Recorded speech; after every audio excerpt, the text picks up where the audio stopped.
Mic से मैं बोल रहा हूं और आप सुन रहे हैं, माइक की तरह एक आदमी का भी उपयोग हो सकता है। कृष्ण और अर्जुन के बीच जो बात हुई थी, अगर संजय ने न सुनी होती तो खो गई होती। बहुत सी और बातें भी बहुत बार हुई हैं और खो गई। महावीर के बहुत वचन उपलब्ध नहीं हैं।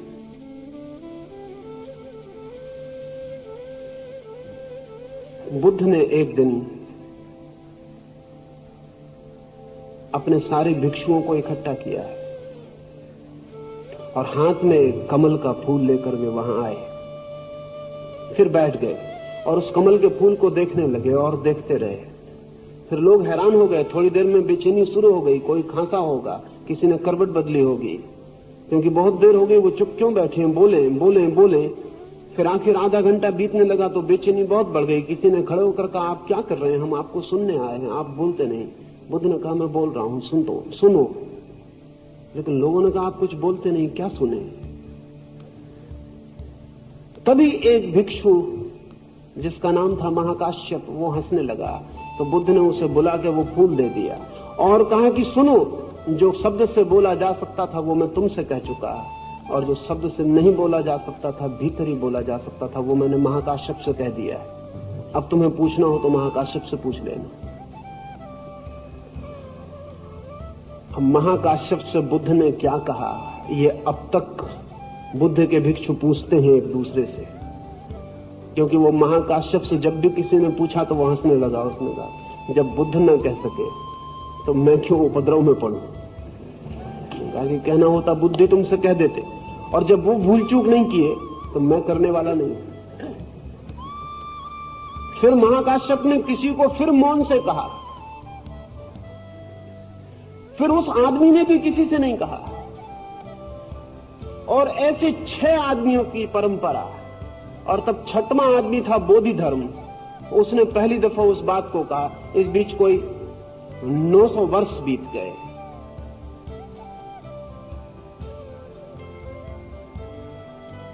बोधि धर्म ने पहली दफा वो कहा जो बुद्ध ने महाकाश्यप से कहा था।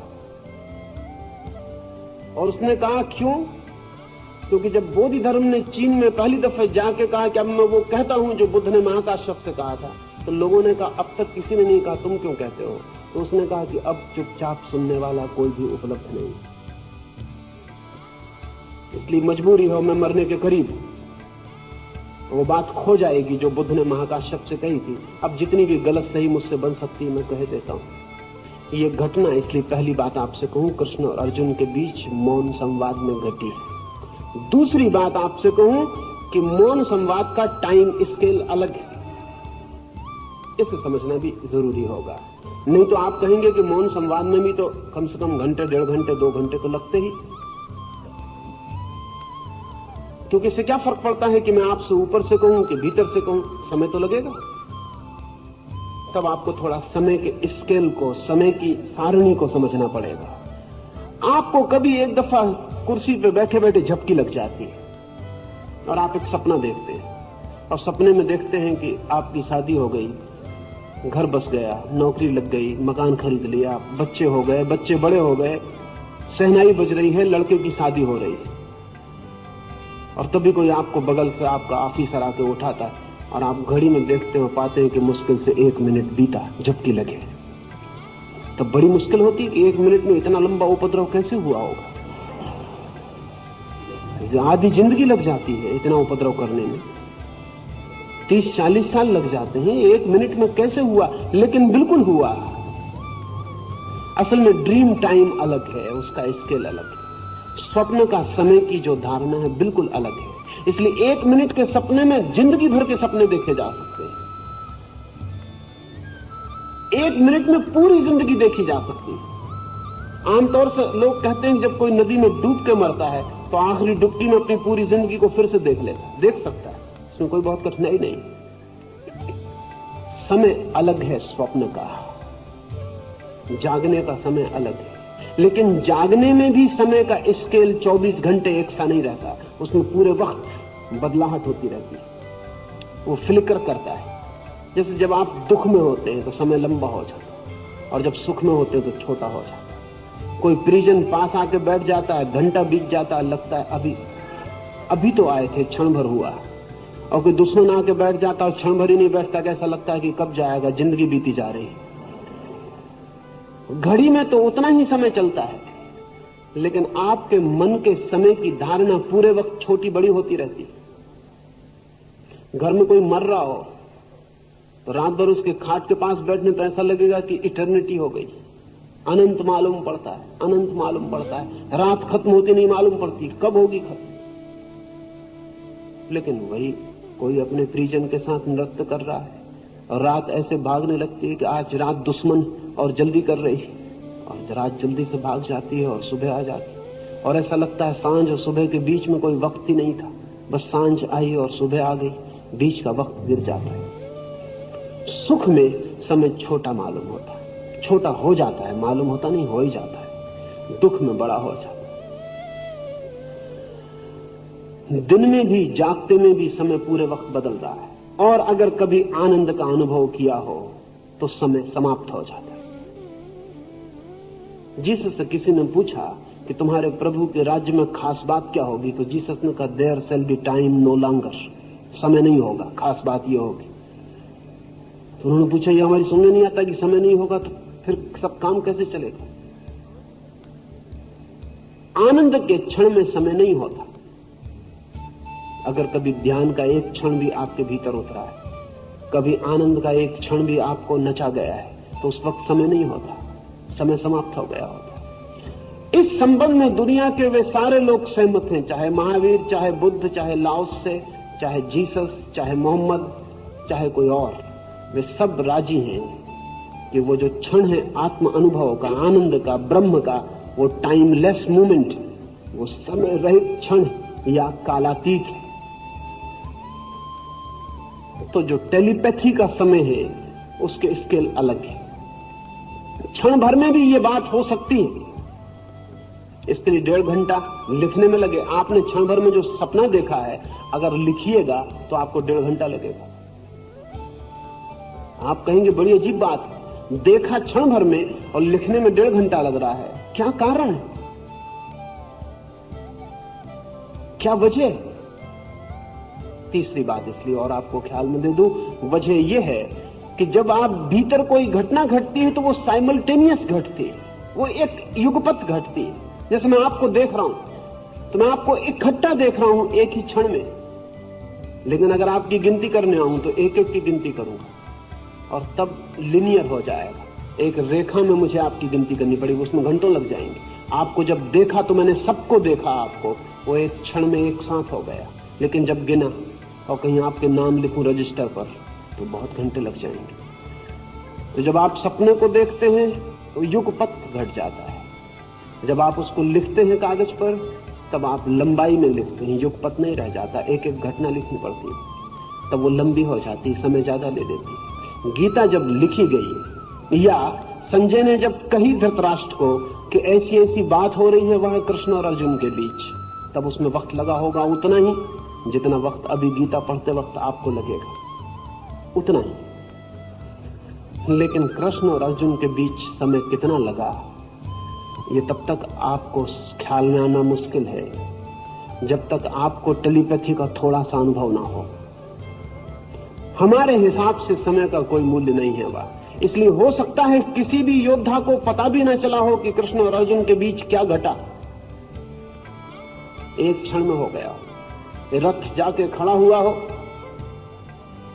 अर्जुन निढाल होकर बैठ गया हो और एक क्षण में ये सारी बात हो गई हो जो हुई। एक छोटी सी कहानी, फिर हम दूसरा सवाल। सुना है मैंने नारद के जीवन में एक कहानी है। ये जगत माया है, जगत माया है, बड़े बड़े ज्ञानियों से नारद ने सुना। फिर वो स्वयं भगवान से जाकर उन्होंने पूछे कि मेरी समझ में नहीं आता, जो है वो माया कैसे हो सकता है? जो है वो माया कैसे हो सकता है? उसके इल्यूजरी, उसके माया होने का क्या मतलब? धूप तपती है तेज, आकाश में सूरज, दोपहर, भगवान ने कहा कि मुझे बड़ी प्यास लगी, फिर पीछे समझाऊं, थोड़ा पानी ले आ।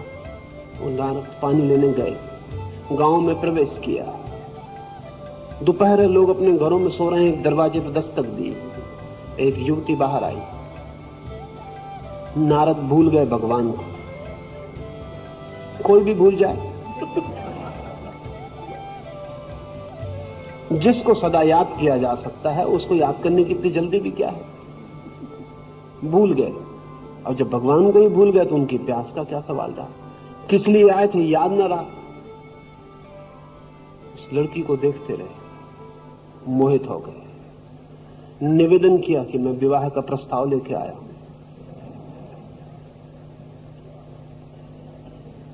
पिता बाहर थे। उस लड़की ने कहा पिता को आ जाने में, तब तक आप विश्राम करें। विश्राम किया, पिता आए, राजी हो गए, विवाह हो गया। फिर चली कहानी, बच्चे हुए, 4-6 बच्चे पैदा हो गए, काफी वक्त लगा। पिता मर भी गया, ससुर मर भी गए, बूढ़े हो गए नारद, पत्नी भी बूढ़ी हो गई, बच्चों की लाइन लग गई।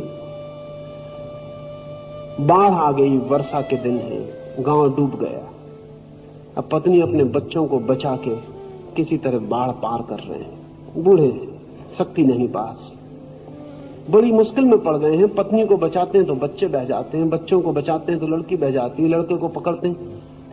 बाढ़ है तेज और सबको बचाने में सब बह जाते हैं। नारद अकेले थके मांदे तट पर जाके लगते हैं, आंख बंद है, आंसू बह रहे हैं, और कोई पूछता है कि उठो। बड़ी देर लगा दी, सूरज ढलने के करीब हो गया और हम प्यासे ही बैठे हैं, पानी अब तक नहीं लाए। नारद ने आंख खोली, देखा भगवान खड़े हैं। उन्होंने कहा अरे मैं तो भूल ही गया, मगर इस बीच तो बहुत कुछ हो गया। आप कहते हैं अभी सिर्फ सूरज ढल रहा है। उन्होंने कहा सूरज ही ढल रहा है। चारों तरफ देखा, बाढ़ का कोई पता नहीं। कहा बच्चे पत्नी? भगवान ने कहा कैसे बच्चे कैसे पत्नी? कोई सपना तो नहीं देखते थे?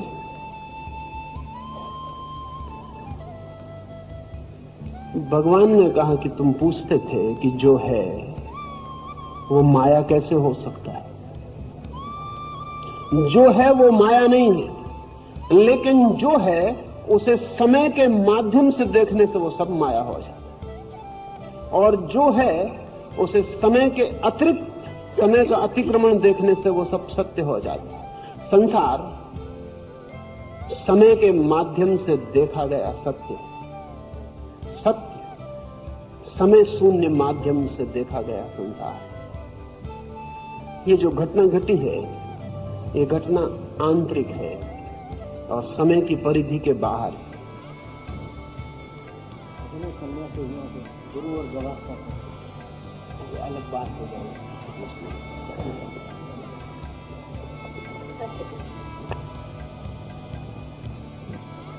अधर्मा विभवात् कृष्ण प्रदुष्यन्ति कुलस्त्रियः स्त्रीषु दुष्टासु वाष्णेय जायते वर्णसंकरः संकरो नरकायैव कुलज्ञानं कुलस्य च पतन्ति पितरो रेषां लुप्तपिण्डोदकक्रियः।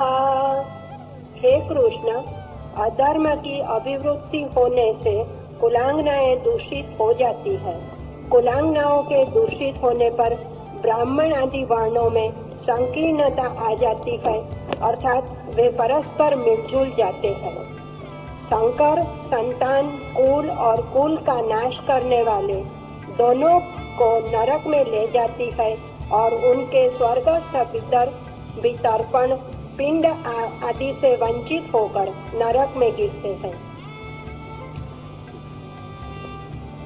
दोषे रेतै कुलज्ञानं वर्णसंकरकारकैः उत्साद्यन्ते जातिधर्मा कुलधर्मश्च शाश्वतः उत्सन्ना कुलधर्माणां मनुष्याणां जनार्दन नरके नियतं वासो भवतीत्यानुशुश्रुमा।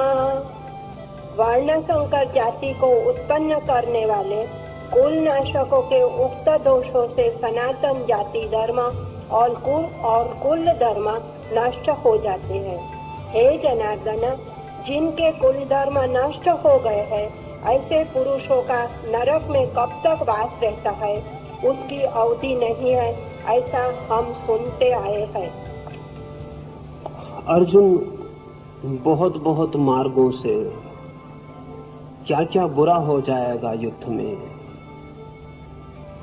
उसकी खोजबीन कर रहा है। उसके मन में बहुत बहुत बुराइयां दिखाई पड़ रही हैं। अभी ही नहीं, आगे भी संतति कैसी हो जाएगी, वर्ण कैसे विकृत हो जाएंगे, सनातन धर्म कैसे नष्ट हो जाएगा, वो सब खोज रहा है। ये बहुत अजीब सा लगेगा कि उसे सबकी चिंता क्यों है, लेकिन अगर हिरोशिमा के बाद बर्ट्रैंड रसल और पश्चिम के समस्त युद्ध विरोधी लोगों का साहित्य देखें तो हैरान होंगे, वो भी सब यही कह रहे हैं। बच्चे विकृत हो जाएंगे, व्यवस्था नष्ट हो जाएगी, सभ्यता नष्ट हो जाएगी, धर्म खो जाएगा, संस्कृति खो जाएगी। जो जो अर्जुन को ख्याल आ रहा है, वो ख्याल हिरोशिमा के बाद सारे दुनिया के शांतिवादी लोगों को आ रहा है। शांतिवादी कह रहा हूं, शांतिवादी युद्ध से क्या क्या बुरा हो जाएगा उसकी तलाश में लगता है। लेकिन उसकी सारी तलाश, जैसा मैंने कहा, उसके भीतर पलायन की जो वृत्ति पैदा हो रही, उसके समर्थन में कारण खोजने की होती। हम वही खोज लेते हैं जो हम करना चाहते हैं, लेकिन दिखाई ऐसा पड़ता है कि जो होना चाहिए वही हम कर रहे हैं। हम जो करना चाहते हैं, हम उसकी ही दलीलें खोज लेते हैं, और जिंदगी में सबकी दलीलों के लिए सुविधा है। जो आदमी जो करना चाहता है, उसके लिए सारे पक्ष की दलीलें खोज लेता है। एक आदमी ने अमेरिका में एक किताब लिखी है कि 13 तारीख या 13 का आंकड़ा, 13 की संख्या खतरनाक है। तो बड़ी किताब लिखी और सब खोज लिया उसने। 13वीं मंजिल पर से कौन आदमी गिर के मरा। तो आज तो अमेरिका के कई होटलों में 13वीं मंजिल ही नहीं है उस किताब के प्रभाव, क्योंकि 13वीं पे कोई ठहरने को राजी नहीं। 12वीं के बाद सीधी 14वीं मंजिल आ जाती। 13 तारीख को अस्पताल में जो लोग भर्ती होते हैं, उनमें से कितने मर जाते हैं। 13 तारीख को कितने एक्सीडेंट होते हैं सड़क पर। 13 तारीख को कितने लोगों को कैंसर होता है। 13 तारीख को कितने हवाई जहाज गिरते हैं। 13 तारीख को कितनी मोटरें टकराती हैं। 13 तारीख को क्या क्या उपद्रव होता है, उसने सब इकट्ठा कर लिया। 12 को भी होता है, 11 को भी होता है, उतने ही, लेकिन वो उसने छोड़ दिया। 13 का सब इकट्ठा कर लिया। कोई अगर 11 तारीख के खिलाफ हो तो 11 तारीख के लिए सब इकट्ठा कर ले। अगर कोई 13 तारीख के पक्ष में हो तो 13 तारीख को बच्चे भी पैदा होते हैं। 13 तारीख को हवाई जहाज नहीं भी गिरते हैं। 13 तारीख को अच्छी घटनाएं भी घटती हैं, विवाह भी होते हैं। 13 तारीख को मित्रता भी बनती है। 13 तारीख को विजय उत्सव भी होते हैं। 13 तारीख को भी सब अच्छा भी होता है। आदमी का चित्त उसे खोज लेता है जो वो चाहता है। अभी वो पलायन चाहता है अर्जुन, तो वो सब खोज रहा है। कल तक उसने ये बात नहीं कही थी कभी थी। कल तक उसे आने वाली संतति को क्या होगा कोई मतलब न था। ये युद्ध के आखिरी क्षण तक उसे कभी इन सब बातों का ख्याल ना आया। आज सब ख्याल आ रहा है। आज उसके मन को पलायन पकड़ रहा है, तो वो सब दलीलें खोजता है। अभी बड़े मजे की बात है कि कुल मामला इतना है कि वो अपनों को मारने से भयभीत हो रहा है, लेकिन दलीलें बहुत दूसरी खोजता है, वो सब दलीलें खोजता है। मामला कुल इतना है कि वो ममत्व से पीड़ित, मोह से पीड़ित, अपनों को मारने की हिम्मत नहीं जुटा पा रहा है। इतनी सी बात है, लेकिन इसके आसपास वो बड़ा जाल फिलोसॉफी खड़ी कर रहा है। हम सब करते हैं। छोटी सी बात जो होती, अक्सर ऐसा होता है कि वो बात हम छोड़ी देखते हैं जो होती है, और उसके आसपास जो जाल हम खड़ा करते हैं वो बहुत दूसरा होता है। एक आदमी को किसी को मारना है तो वो बहाने खोज लेता है, एक आदमी को क्रोध करना है तो वो बहाने खोज लेता है, एक आदमी को भागना है तो बहाने खोज लेता है। आदमी को जो करना है वो पहले आता है और बहाने खोजना पीछे आता है। वो कृष्ण देख रहे हैं और हंस रहे हैं, वो समझ रहे हैं कि ये सब, ये जो दलीलें वो दे रहा है, ये चालबाजी की दलीलें, ये दलीलें वास्तविक नहीं है, ये सही नहीं है, ये उसकी अपनी दृष्टि नहीं है, क्योंकि उसने कभी आज तक किसी को मारते वक्त नहीं सोचा। कोई ऐसा पहला मौका नहीं कि वो मार रहा है। वो निष्णात योद्धा है, मारने उसकी जिंदगी भर का अनुभव और कुशलता है, मारना ही उसका बल है, तलवार ही उसका हाथ है, धनुष्बाण ही उसकी आत्मा है। वो ऐसा आदमी नहीं है कि कोई तराजू पकड़े बैठा रहा और अचानक युद्ध पे लाके खड़ा कर दिया गया। इसलिए उसकी बातें कृष्ण जरूर हंस रहे होंगे, वो जरूर देख रहे होंगे कि आदमी कितना चालाक है। सब आदमी चालाक है। जो कारण होता है उसे हम भुलाते हैं, और जो कारण नहीं होता वो हम दलीलें इकट्ठी करते हैं। और अक्सर ऐसा होता है कि खुद को ही दलीलें देके हम समझा लेते हैं और मूल कारण छूट जाते हैं। लेकिन कृष्ण चाहेंगे कि उसे मूल कारण ख्याल में आ जाए, क्योंकि मूल कारण अगर ख्याल में हो तो समझ पैदा हो सकती है, और अगर मूल कारण छिपा दिया जाए और दूसरे फॉल्स रीजन, झूठे कारण इकट्ठे कर ले। अर्जुन को क्या मतलब है कि आगे क्या होगा? धर्म की उन्हें कब चिंता थी कि धर्म विनष्ट हो जाए? कब उसने फिक्र की थी कि ब्राह्मण के कहीं कुल विकृत न हो जाए? कब उसने फिक्र की थी? इन सब बातों की कोई चिंता न थी कभी। आज अचानक सब चिंताएं उसके मन पर उतर आएंगी। ये समझने जैसा है कि सारी चिंताएं क्यों उतर रही, क्योंकि वो भागना चाहता है। भागना चाहता है तो ऐसा नहीं दिखाएगा कि कायर है, वजह से भागेगा, रीजनेबल होगा उसका भागना। कहेगा कि इतने कारण थे इसलिए भागता हूं। अगर बिना कारण भागेगा तो दुनिया हंसेगी। यही उसकी चालाकी, यही हम सबकी भी चालाकी। हम जो भी कर रहे हैं उसके लिए पहले कारण का जाल खड़ा करेंगे। जैसे मकान को बनाते हैं तो एक स्ट्रक्चर खड़ा करते हैं, ऐसे हम एक जाल खड़ा करेंगे। वो जाल हम दिखाएंगे कि ये ठीक है, लेकिन मूल कारण बिल्कुल और होगा। अगर कृष्ण को ये साफ दिखाई पड़ जाए कि अर्जुन जो कह रहा है वही कारण, तो मैं नहीं मानता कि वो धर्म का विनाश करवाना चाहेंगे। मैं नहीं मानता कि वो चाहेंगे कि बच्चे विकृत हो जाएं।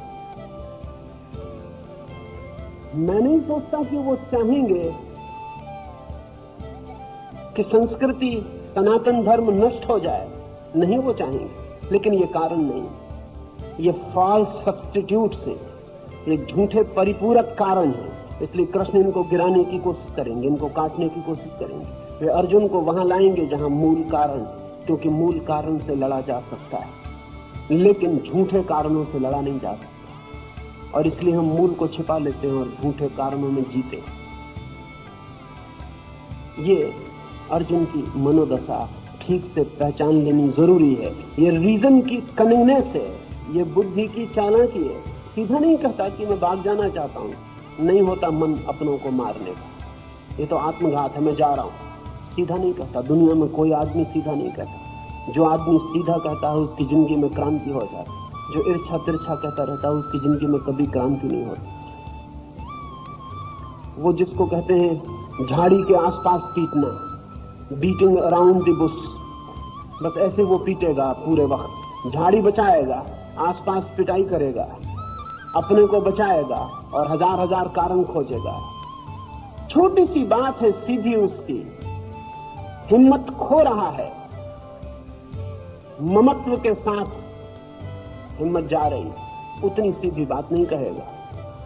और सारी बातें इकट्ठी कर रहा है। वो उसके कारण सुनने और समझने जैसे। हमारा चित्त भी ऐसा करता है, इसलिए समझना उपयोगी। आचार्य श्री अर्जुन के चित्त ने जो कुछ भी कारण बताए, उसमें कुल धर्म का क्षय होने से दूषित स्त्रियों से वर्ण संकर प्रजा का जन्म होता है।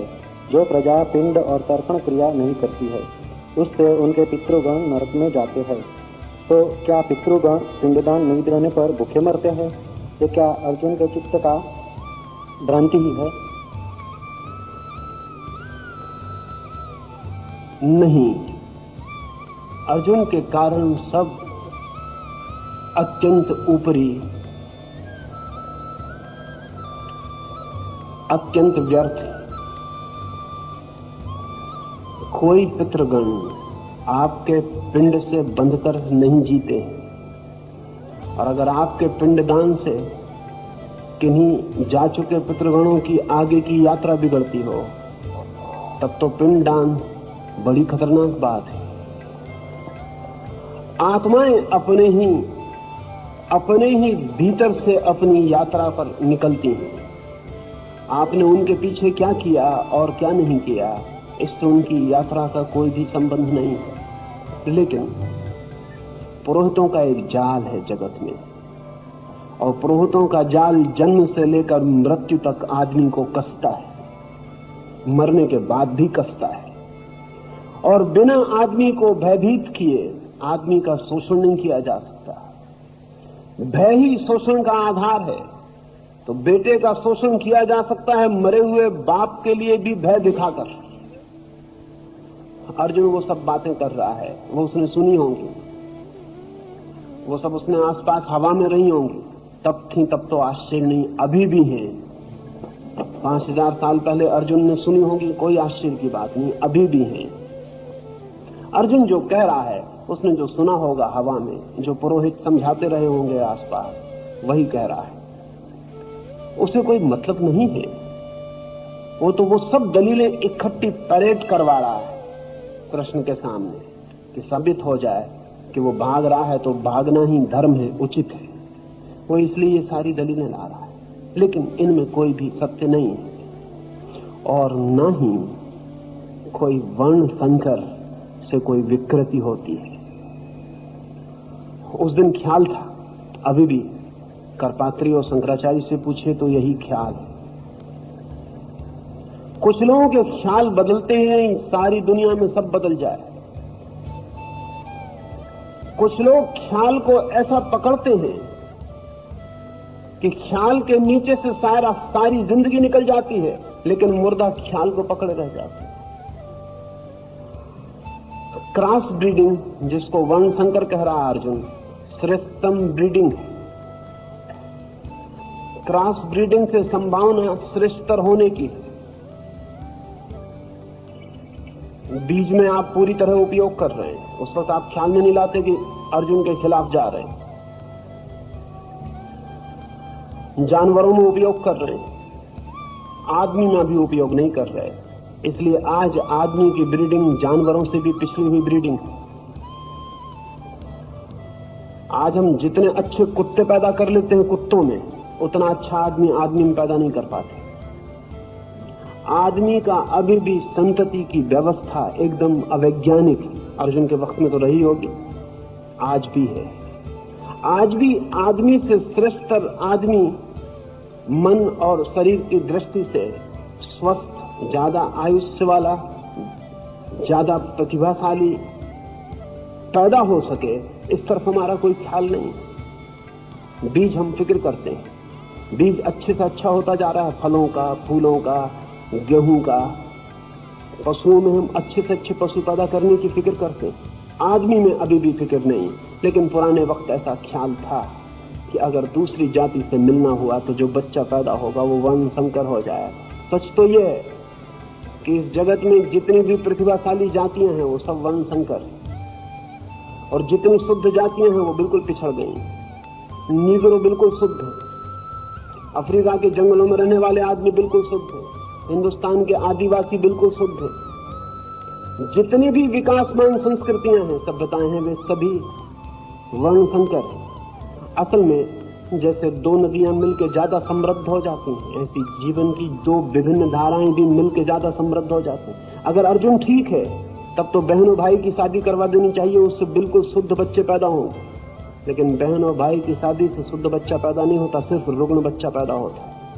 बहन और भाई को हम बचाते हैं, जो बुद्धिमान है वो चचेरे भाई और बहन को भी बचाते हैं। जो उनसे भी ज्यादा बुद्धिमान है वो अपनी जाति में शादी कभी ना करेंगे, जो उनसे भी ज्यादा बुद्धिमान है वो अपने देश को भी बचाएंगे। और आज नहीं कल अगर किसी ग्रह पर उपग्रह पर हमने कोई मनुष्य खोज लिए तो जो बहुत बुद्धिमान है वो इंटरप्लेनेटरी क्रॉस ब्रीडिंग की फिक्र करेंगे। लेकिन वो अर्जुन तो सिर्फ परेड करवा रहा है, वो तो ये कह रहा है कि ये उसने सुना है, ऐसी ऐसी हानि हो जाएगी इसलिए मुझे भागने दो। न उसे क्रॉस ब्रीडिंग का मतलब है, न कोई वो जानकार है। उसकी जानकारी और कुशलता इस सब की नहीं है, ये उसने सुने हुए ख्याल। चारों तरफ हवा में ये बातें थीं, आज भी हैं, उस समय थीं, तो बिल्कुल स्वाभाविक लगता है, क्योंकि मनुष्य की संतति का जनन शास्त्र बहुत विकसित नहीं था। आज तो बहुत विकसित है, लेकिन आज भी इतने विकसित संतति शास्त्र के साथ हमारा मस्तिष्क इतना विकसित नहीं है कि हम उसे सह सकें या उस संबंध में सोच सकें। क्योंकि अपनी जाति में शादी करना बहुत दूर की अपनी बहन से ही शादी करना है, जरा फासला है, 10-5 पीढ़ियों का फासला होगा। अपनी ही जाति में शादी करना 10-5 पीढ़ियों के पीछे एक ही पिता की संतति है, वो 100 पीढ़ी पीछे होगी, बहुत दूर जाएंगे। लेकिन एक जाति में सब बहन भाई ही हैं, और ज्यादा पीछे जाएंगे तो एक महाजाति में भी सब बहन भाई। जितने दूर जाएं, जितना विभिन्न बीजारोपण संयुक्त हो, उतनी विभिन्न समृद्धियां, उतने विभिन्न संस्कार, उतने विभिन्न जातियों के द्वारा अनुभव किए गए सारा का सारा हजारों साल का इतिहास जेनेटिक उस अणु में इकट्ठा होकर उस व्यक्ति को मिल जाता है। जितने दूर से ये दो धाराएं आए, उतने विलक्षण व्यक्ति के पैदा होने की संभावना है। तो वर्ण संकर बहुत गाली थी अर्जुन के वक्त में। हिंदुस्तान में अभी भी काशी में गाली है, लेकिन अब सारे जगत के बुद्धिमान इस बात के लिए राजी हैं कि जितने दूर का वर्ण हो, जितनी संकरता हो, उतने ही श्रेष्ठतम व्यक्ति को जन्म दिया जा सकता। लेकिन अर्जुन को इससे लेना देना नहीं, अर्जुन कोई इस पर कोई वक्तव्य नहीं दे रहा है, वो तो सिर्फ दलीलें इकट्ठी कर रहा है। आचार्य जी, नरक या स्वर्ग ऐसे कुछ स्थान विशेष हैं। ऐसा लगता है कि पाप और पुण्य एवं नरक और स्वर्ग की कल्पना व्यक्ति को भयभीत या प्रोत्साहित करने के हेतु की गई है। आप सम्मत हैं इससे?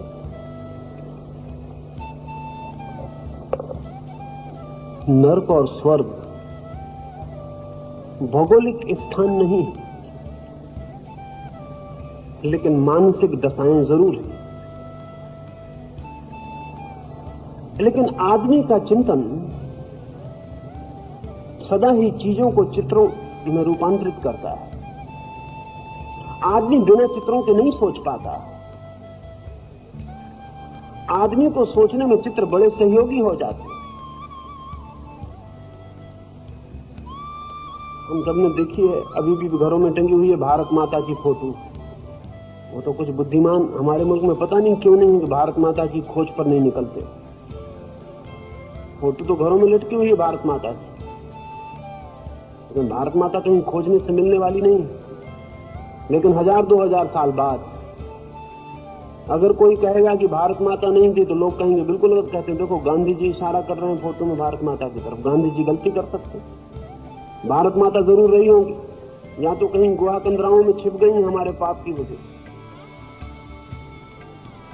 आदमी जो भी समझना चाहे उतना चित्रों में रूपांतरित करता है। असल में पुराने जितने हम पुराने लौटेंगे उतनी ही पिक्चोरियल लैंग्वेज बढ़ती जाती है।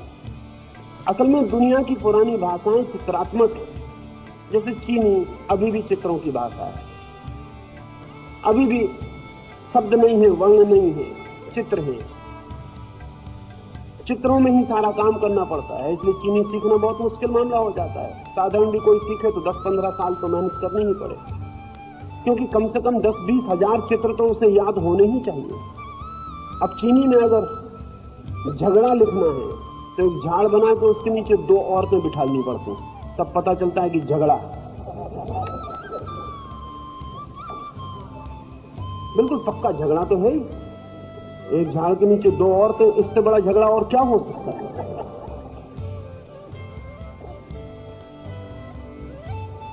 सारी दुनिया की जितने हम पीछे लौटेंगे उतनी चिंतना पिक्चोरियल होगी।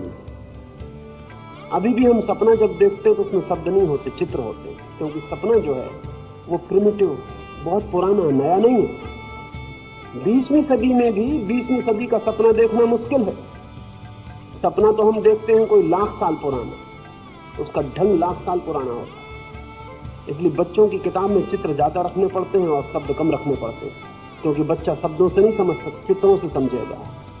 कभी गा गणेश जी का, ना गणेश जी को फंसाना पड़ता है, और गणेश जी का कोई लेना देना नहीं गा का, लेकिन बच्चा गणेश जी को समझेगा फिर गा को समझेगा।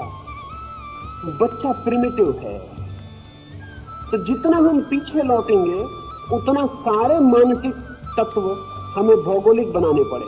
स्वर्ग चित्त की एक दशा है जब सब सुखपूर्ण, सब शांत है, सब फूल खिला, सब संगीत से भरा है। लेकिन इसे कैसा कहें? इसे ऊपर रखना पड़ा। नर्क है जहां की सब दुख है, पीड़ा है, जलन है, नीचे रखना पड़ा। नीचे और ऊपर वैल्यूज बन गई। ऊपर वो है जो श्रेष्ठ है, नीचे वो है जो बुरा है, निकृष्ट है। फिर जलन, दुख, पीड़ा तो आंख की लपटें बनानी पड़ी। स्वर्ग तो वहां शीतल, शांत, एयर कंडीशनिंग की व्यवस्था करनी पड़ी। लेकिन वो सब चित्र हैं।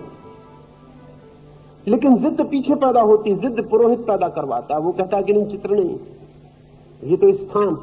अब वो मुश्किल में पड़ेगा, क्योंकि जब खुर्शियों का आदमी पहली दफा अंतरिक्ष में पहुंचा तो खुर्शियों ने रेडियो पर कहा कि मेरे आदमी चांद का चक्कर लगा लिए, कोई स्वर्ग दिखाई नहीं पड़ता।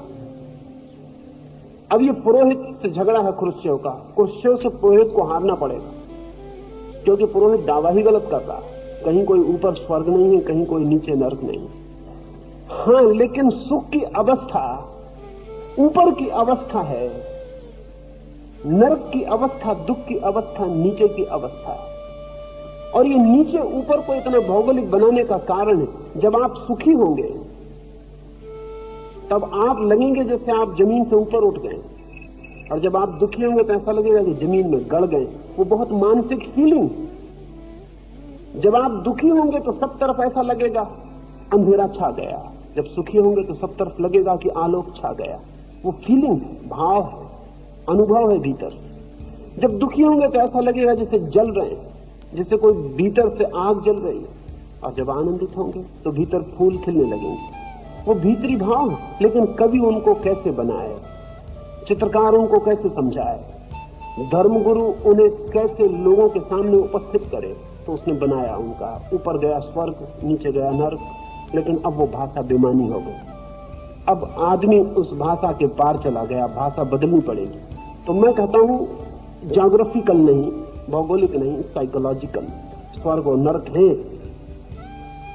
और ऐसा भी नहीं है कि आप मर के स्वर्ग चले जाएंगे और नर्क चले जाएंगे। आप 24 घंटे में कई बार स्वर्ग और नर्क में यात्रा करते रहे। ऐसा नहीं है कोई इकट्ठा एक दफा होलसेल, बिल्कुल फुटकर है मामला। 24 घंटे का काम है। जब आप क्रोध में होते हैं तो फौरन नर्क में होते हैं, जब आप प्रेम में होते हैं तो स्वर्ग में होता है। पूरे वक्त आपका मन नीचे से ऊपर हो रहा है, पूरे वक्त आप सीढ़ियां उतर रहे हैं अंधेरे की और आलोक की। ऐसा कोई इकट्ठा नहीं है। लेकिन जो आदमी जिंदगी भर नर्क में ही गुजारता हो, उसके आगे की यात्रा भी अंधेरे की तरफ ही हो रही है। जो आदमी जिंदगी भर आलोक में गुजारता हो, उसकी आगे की यात्रा भी आलोक में हो रही है। लेकिन ये सब मेटाफर है, ये सब प्रतीक और सब चित्र।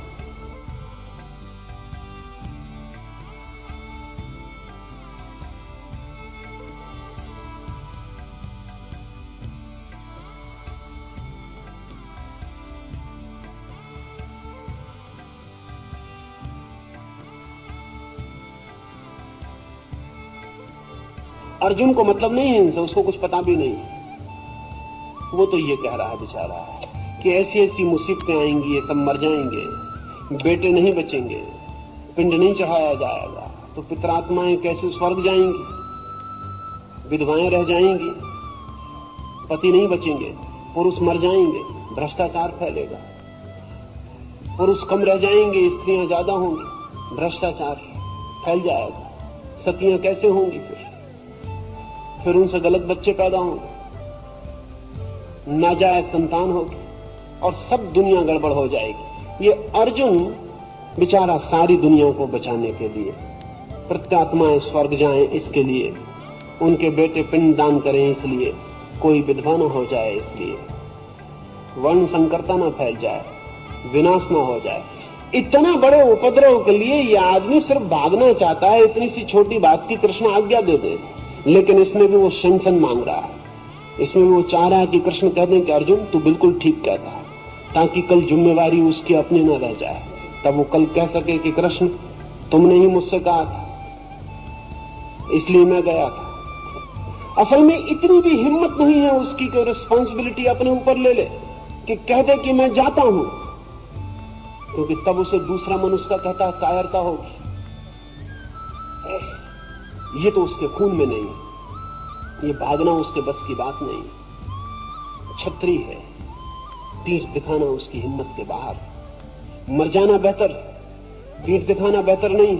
ये भी उसके भीतर बैठा, इसलिए वो कहता है कृष्ण अगर साक्षी दे दें और कह दें कि ठीक तो उचित कहता अर्जुन, वो तो कृष्ण की जगह। अगर कोई साधारण धातु का बना हुआ कोई पंडित पुरोहित होता तो कह देता कि बिल्कुल ठीक कहता अर्जुन, शास्त्र में ऐसा ही तो लिखा है, तो अर्जुन भाग गया होता। वो भागने का रास्ता खोज रहा है, लेकिन उसे पता नहीं कि जिससे वो बात कर रहा है उस आदमी को धोखा देना मुश्किल है। वो अर्जुन को पैना गहरे देख रहा है, वो जानता है वो छत्री है, छत्री होना ही उसकी नियति है, वही उसकी डेस्टिनी है। वो ये सब बातें ऐसी कर रहा है ब्राह्मणों जैसी। ब्राह्मण वो है नहीं, बातें ब्राह्मणों जैसी कर रहा है, ये दलीलें वो ब्राह्मणों की दे रहा है वो ब्राह्मण नहीं है, वो छत्री। तलवार के अतिरिक्त वो कुछ नहीं जानता, एक ही शास्त्र है उसका। असल में अर्जुन जैसा छत्री दुनिया में खोजना मुश्किल है। मेरे मित्र एक जापान से आए तो किसी ने एक मूर्ति भेंट कर दी। उस मूर्ति के एक हाथ में तलवार है और तलवार की चमक है चेहरे पर, और दूसरे हाथ में एक दिया और दिए की ज्योति की चमक दूसरे हिस्से पर चेहरे की। जिस तरफ दिया है उस तरफ से मूर्ति को देखें तो लगता है चेहरा बुद्ध का है, और जिस तरफ तलवार है उस तरफ से देखें तो लगता है चेहरा अर्जुन का है। तो वो मुझसे पूछने लगे ये क्या मामला है। तो मैंने कहा कि अगर बुद्ध के मुकाबले बुद्ध से ज्यादा बड़ा ब्राह्मण खोजना मुश्किल है, शुद्ध ब्राह्मण, तो अर्जुन से बड़ा छत्री भी खोजना मुश्किल है।